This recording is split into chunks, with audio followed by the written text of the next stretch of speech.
My father was a doctor. He was a very good doctor at Cook County Hospital in Chicago for a long time. Growing up, that was the major impetus to get me to go into medicine.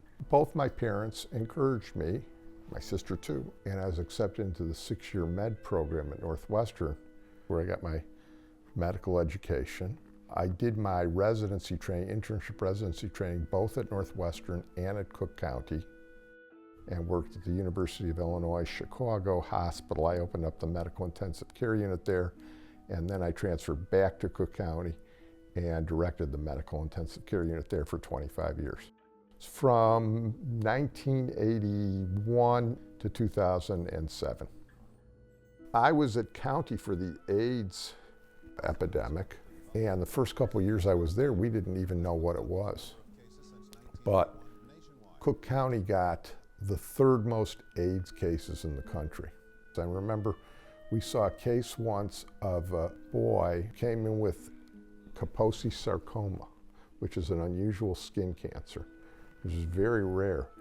Then a couple of weeks later, we were presenting a case to a visiting infectious disease professor from Stanford, a drug addict who had a very unusual pneumonia.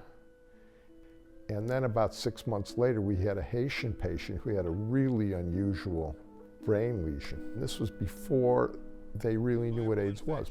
In retrospect, they all had AIDS. By the mid-'80s, we were taking care of the most AIDS patients in Chicago. It took a couple of years before we realized it was a retrovirus. It was unclear how it was transmitted. Most of the AIDS patients early in the epidemic were gay men and people who had had blood transfusions, primarily hemophiliacs. The AIDS virus in its most virulent form destroys the body's immune system. And so there was obviously some connection with sexual activity, and there was some connection with blood transfusions. Once they understood the transmission, they could sort out what was going on. Are only useful when injected. The potentially harmful side to ribavirin. And there were conspiracy theories. It was the CIA and the Reagan administration and you know, all these crazy things. It wasn't as bad as it is today because there wasn't social media, but there were always conspiracy theories. So one of the things I had to do was go into the community and talk to groups and everything like that.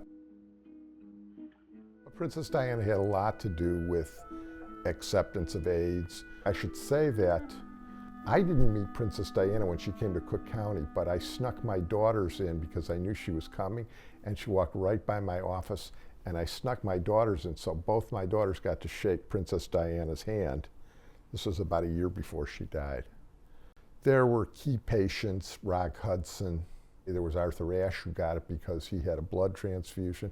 So there were key patients who, that when they got AIDS, it changed the public perception of the disease.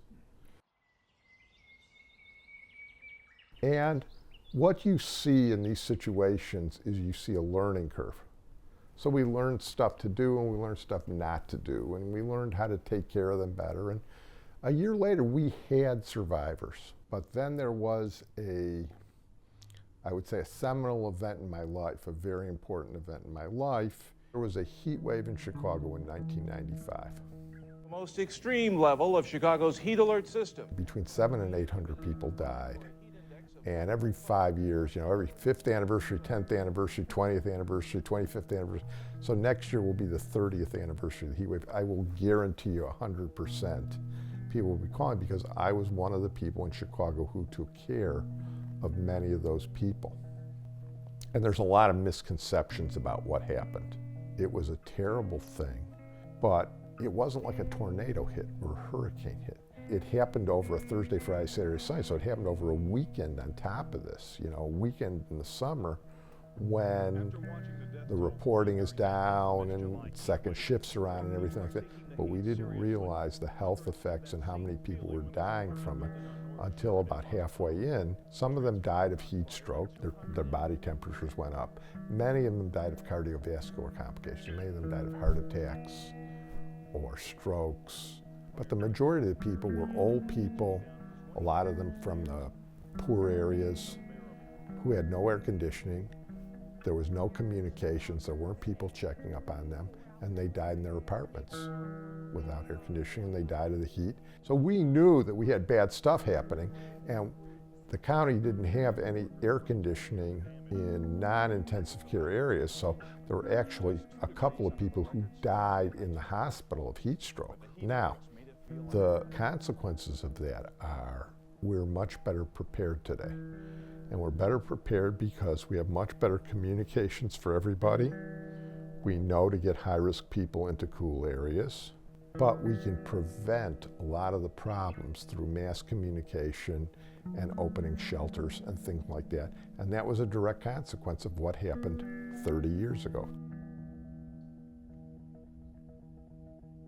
It's always difficult to deal with people who pass away, not just then, now. I probably signed more death certificates than anybody in the United States because I had responsibility for so many people.